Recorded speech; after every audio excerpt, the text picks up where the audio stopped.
Even in a state with restrictive laws, gunmen amassed weapons and ammunition. Suspected UC Santa Barbara shooter is director's son. The disturbing internet footprint of Santa Barbara shooter. Gunman stabbed 3 to death before shooting spree.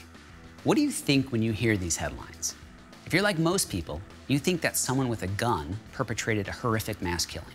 Well, that's really only half the story, the half the media has chosen to focus on. Yes, the Santa Barbara murderer had a gun, and yes, he killed 3 people with that gun. But he also killed 3 people with a knife and injured several others with his car. What we call things matters. Newspaper headlines matter. Labeling matters. It's not innocuous. And when every headline refers to this person as a gunman or a shooter, guns become permanently linked with his crime. While cars and knives get a free pass, they fade into the background.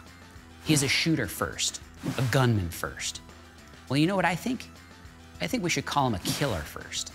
So why is it that all the headlines refer to the shooter or the gunman? Why isn't he equally referred to as the stabber or the driver? Perhaps it would be harder to sell newspapers with those headlines. Or perhaps it would be harder to sell gun control policy with those headlines.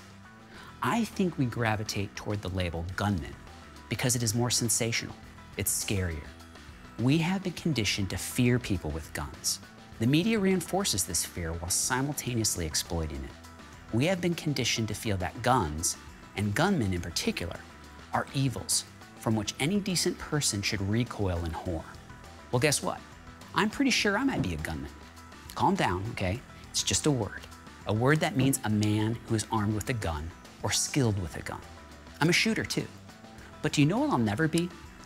A crazed, self-absorbed psychopath who's hell-bent on hurting people at any cost and by any means.